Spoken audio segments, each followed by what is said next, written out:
It's 7 o'clock on a Tuesday night. And where else would I be but here with you? DJ Stutz here with Little Hearts Academy USA and Imperfect Heroes podcast. And before we get started, I just wanted to remind everyone that the uh, the Parenting Owner's Manual, there it is out. It's a compilation of 33 different specialists from all over the world, and I'm in it. I am chapter 3, and so you can get it on Amazon. It's the Parenting Owner's Manual. There you go. And so pretty cool. In fact, hey, hang on just a second. I'll show it to you. Ah, this is it. I know, weird. This is it. So if you see this, buy it. And some exciting news!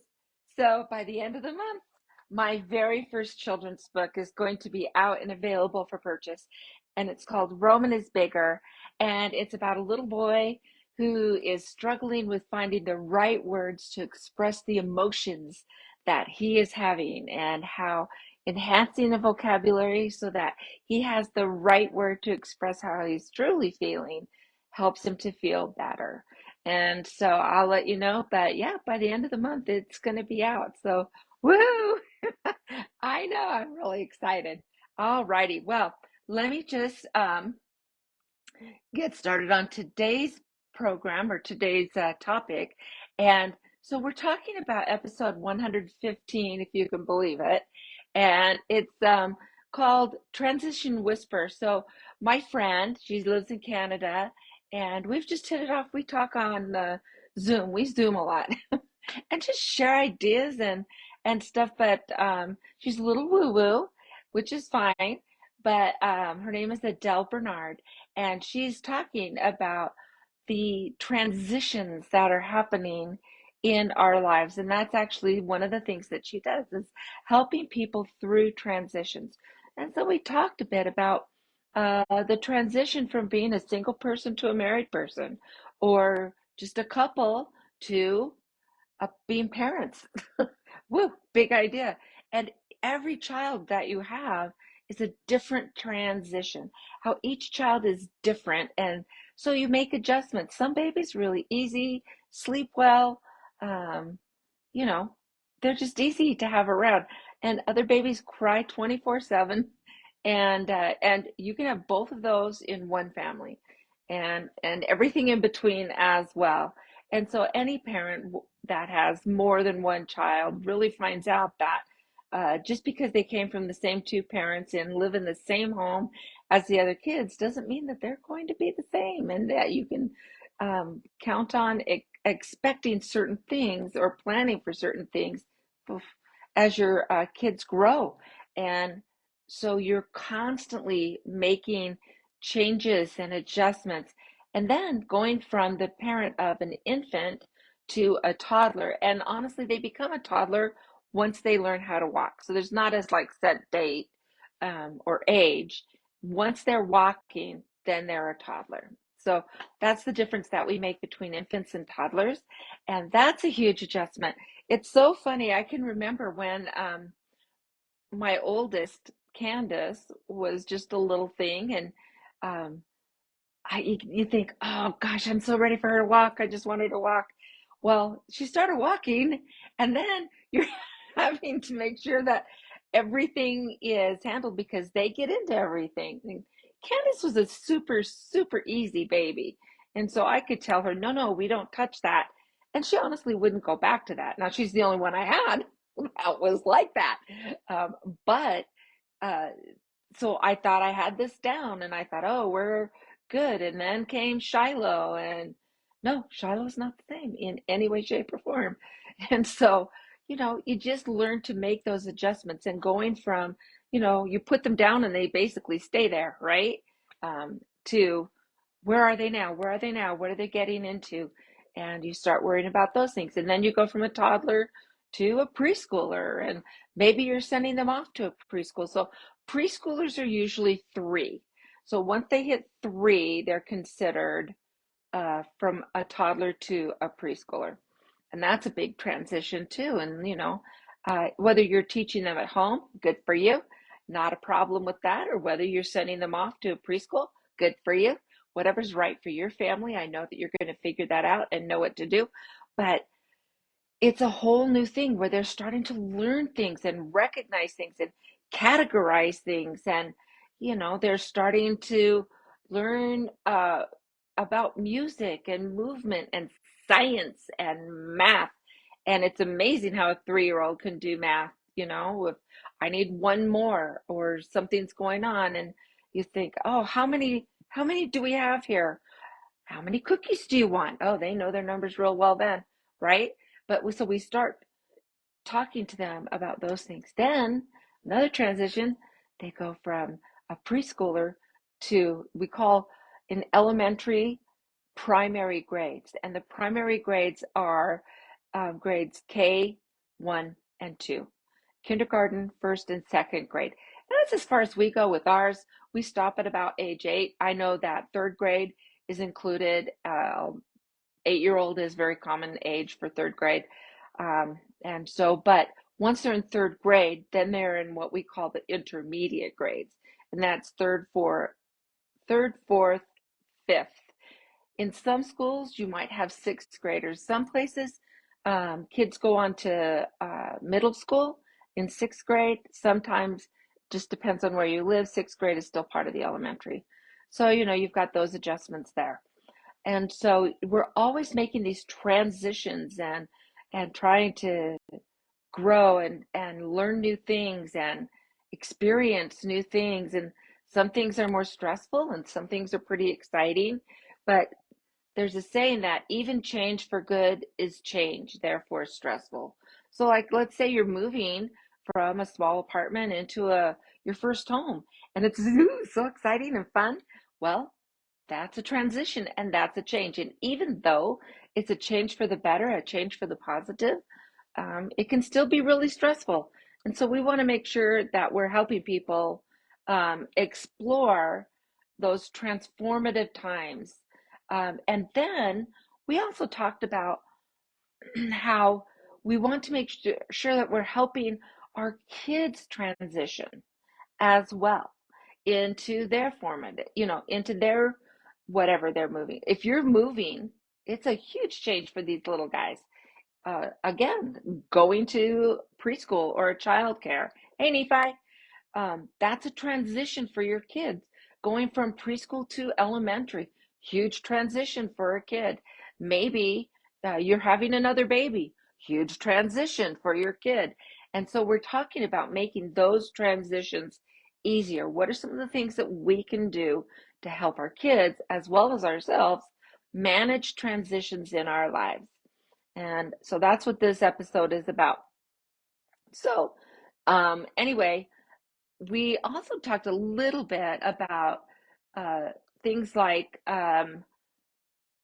divorce. That's talk about transition, right? Changing jobs, right?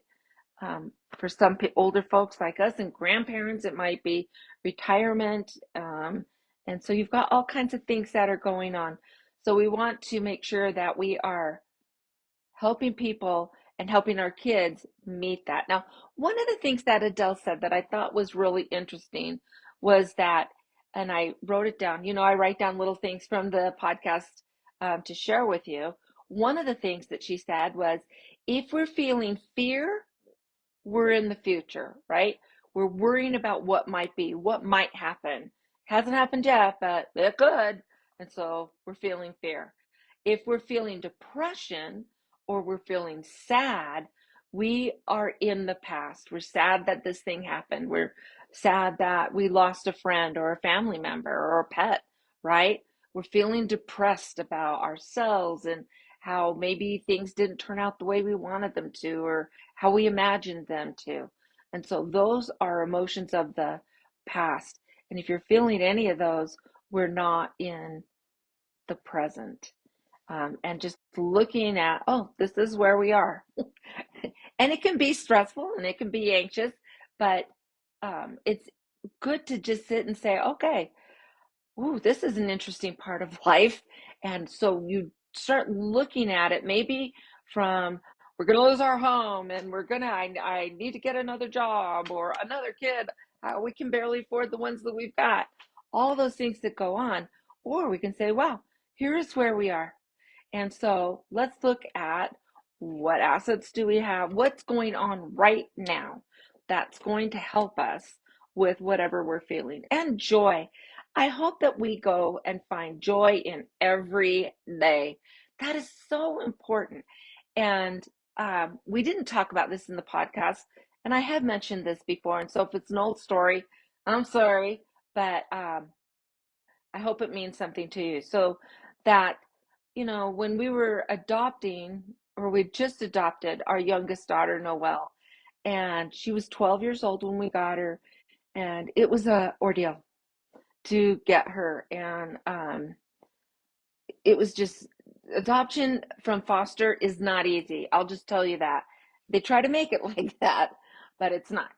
So, and I was just going through a ton of things. I had work, and we were trying to help with this 12-year-old that had so many issues and problems and such a difficult past, and I was just feeling really down and depressed, and I felt like I really couldn't talk to my husband right then about it. And I was talking to a friend and kind of explaining to her, and I said, I wish, you know, I feel like I can't share what I'm going through. And so her suggestion was, well, just get a journal and start writing down all of those negative emotions. And so you're getting them out. Makes sense, right? Makes sense. Get them out. You're processing them. You're doing great. And so do that. So I got a black notebook for my negative feelings, and I started writing down. And man, write. I could write all day about all the things that were going on, that were wrong, that were hard, that were whatever. And it made me worse because I was concentrating so much on this wasn't happening, and this child didn't do this, and why didn't my husband do that, and this was happening at work, and whatever was going on, and I was concentrating on that. And at one point, I was writing, and the thought came to me, which I believe is the Holy Spirit, of course, to say, why are you concentrating on all the negative? Let's get rid of that. And you start concentrating on the positive and all the things that are going right in your life, all the things that you're grateful for, all the times that God's hand is in your life. And that made sense to me. And so I wound up tearing out the pages from that same black notebook, and I burned them. And then I started writing. Every day I wanted to write at least one thing that I was grateful for. Well, one day was particularly bad, very hard. And I uh, sat there to write, and I thought, I don't have anything to write. Nothing went right today. Nothing was good today. You know, I have nothing to write in my joy journal. And then again, the Spirit spoke to me and said, how dare you? How dare you say that? It was like, it was not happy with me. And you have so much food in your cupboard that it's actually a problem, right? You have a beautiful home, a roof over your head. You've got a nice car that gets you to and from work. You have gas that you can afford the gas to put in the car. You have a closet full of clothes. You have a dog that you love. You've got kids that are healthy, and all of these things came flooding into my mind of the simple things that were in my life that I was taking for granted, and never again, right? But then once I had that experience, that was an epiphany for me. I started looking at the world very differently, and seeing, even in the hard times, I've always had a roof over my head. How lucky am I, right? I'm fairly healthy. I have food. I have heat. I have, animals that I love. I've got a husband that I adore, that we've been married 45 years now. How did that happen? I don't know how I got that old. But once I started looking at things from a different point of view, it made going through those transitions that were happening in my life much easier because I could, and when things went wrong, it's like, oh, I wonder what's going to come out of that, because I really do believe now that there's a blessing in all of it, that there's something that I can learn, something that I might gain further down the road if I handle this correctly. There will be blessings that will come, and that has been the case every time. Now, maybe not as quickly as I would like, but you know what? They're there. And once I started trusting that those blessings were going to come and started looking for them and then counting the blessings that were in my life every day, right? And no matter, we all have different things. We all have different things that we have as blessings in our lives. But open your eyes and see what's going on honestly, and you're going to have a change in your life. And so that was just something that I really believe in managing through those transitions, especially the difficult transitions of our life. We talked about in the podcast about boundaries and setting boundaries, not only for our kids, but for ourselves as well. And so I am, if I'm trying to get a business off and raise kids at the same time, I need to set time. This is my time for work, but when this time comes, I'm done and I'm going to be with my kids and I'm going to do things for them. And maybe I'll come back later after they're in bed or whatever and do some more other things. But you set those boundaries for yourself. You set boundaries about the kind of friends that you're going to hang out with. Do they support happy marriages and positive parenting? Or are they negative people always complaining about other things? And we can try to be positive and help them, but some people, that's just where they are and they're not ready for that message. And if they're not ready for that message, that's fine. They'll get there at some point and hopefully you'll be able to be there to help them through it. But if they're not there, that's fine. We can move on to something else and find more positivity in our lives. And so with that, we also want to know that we're setting positive and realistic boundaries for our kiddos as well. When kids come home and they know that this is going to happen and then this is going to happen. I can't do this, but I can do that. And it doesn't matter what mom and dad's moods are. It doesn't matter how they're feeling or whether they've had a good day or a bad day at work. The boundaries are the same and they can count on that. That helps our kids actually with transitioning because they know that they have that secure place that they can come to with mom and dad and with their siblings and whatever, and that the rules and the boundaries and the values and the morals that we want our children to have stay the same. Hey, Robin, it's good to see you. So that's one of the things that you can do to help with your kids going through those transitions, but it's going to help you go through transitions as well. Another thing that we talked about, and I actually, when she brought it up, I'd forgotten about it because I had an occupational therapist a few years ago in teaching that she used this, and I had forgotten that it works, but it's called tapping. And it's, you can tap here, you cross midline, right? You can tap on your wrist.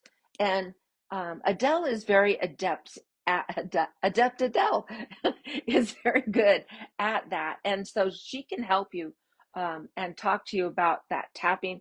We talk about it pretty extensively in the podcast. And so I hope you'll listen to that. And then, you know,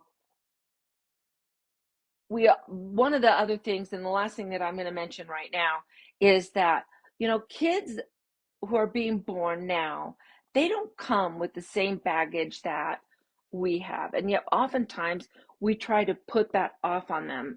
If we had a difficult childhood, right, we put some of those that, oh, we want to protect them, we want to, and we overdo it, Or if we had this perfect childhood and things don't go exactly the way we grew up, right, for whatever reason, um, then we get stressed out and worried about it. And we start putting all of that baggage on our kids.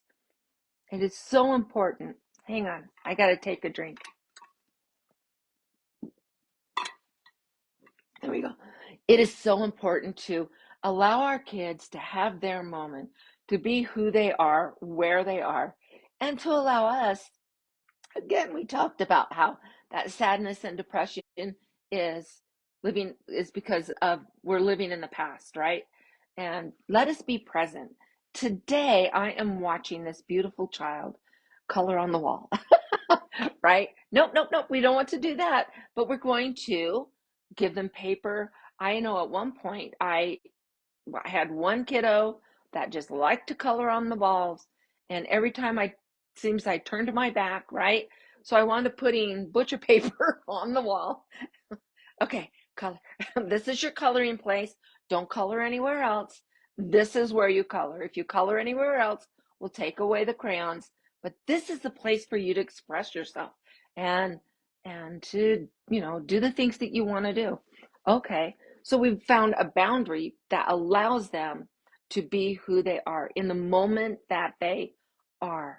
If that child is an artist or a musician or if your baby's just squawking all the time, oh, you're a singer, right? And allow them and maybe try to understand. Sometimes babies just need to cry because they're developing their lungs, they're uncomfortable, they're tired. Have you ever been so tired you can't sleep? Babies get like that too, but they can't verbalize that. They can just cry and um and manage that. Oh gosh, I'm trying to do it the wrong way. I see I have a message here and I want to make sure that wow, and that I get it. Who is this? It's from Nephi. And it says, because of everything I've been through in my life, when I went through kidney and liver failure and septic shock in 2015, one day while I was in my hospital bed, um, I said, Father, what are you preparing me for? And what are you trying to teach me? And I felt even more comfortable after saying that. And it became something that I decided, okay, I will just go with it and everything will be fine. And I went home 2 weeks before Christmas, perfectly healthy and free, med free and disease. Ugh. And so, Nephi, I'm so glad that, yeah, man, kidney failure and liver failure, that's huge. But when you are able to sit back and say, okay, what's the lesson in this?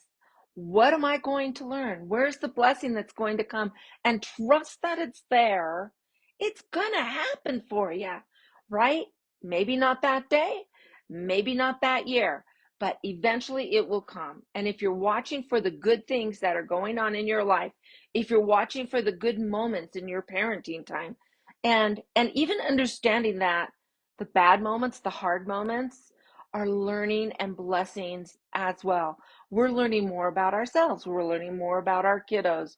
And this is an opportunity to help my child to work through sad, negative, angry feelings and wow, opportunity.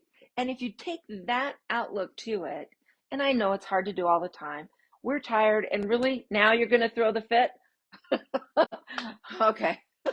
And so, but if you can do those things and be positive about it, even when it's hard, and the more you practice it, the better you're going to get at it. And so, oh, wow, I didn't handle that well. What could I have done better? Not angry, curious. Do you hear the tone of my voice? What could I have done better? Did I set some of that up? Did I take them to the store while they were already tired and hungry? You know, um, did I get them too riled up before bedtime? And so now they're wanting to play because they're all hyper. And so look at it realistically and say, oh, I see what I did wrong. Or, oh, I see what happened here. And go with it. Be living in the moment with your child. It's a great episode. I hope you'll listen to it. So it's 115 on Imperfect Heroes podcast. And if you would like to talk more, or if you have a friend maybe that could use some insight and with understanding of how kids develop and the ways that we can work with them in whatever stage that they're in their development, I would love to talk to anybody who wants to talk. And so they can always just message me on Facebook or Instagram. And I have my email is djstutz at littleheartsacademyusa.com. Later on, because I have to go over to Instagram, I'm doing the same thing on Instagram at 7:30. But later on, I'll put that email in. And if you want to share it with friends, I love helping people. It just brings me joy. And kids are so important that um, I just have fun. I just have fun with them. I see a little kid, having a fit, and I'm like, oh well, he's got a message to give, to share, and it's just kind of, I enjoy that. That's why I taught the ages that I did. That's why I did early childhood. So anyway, I'll be back next week, 7 o'clock, right here. And I love it when we get comments and questions from people. And if you missed it and you're watching this on a replay, just throw something in the comments and I'll get back to you. And so don't forget, by the end of the month, Roman is Bigger is going to be out, and that's my new children's book. And I'm very excited about it. So keep your eyes open. Come here and listen. I'll give you the updates as soon as we know which date, but it will be before the end of the month. So how exciting is that? So until next week, let's find joy in parenting. Good night, everybody.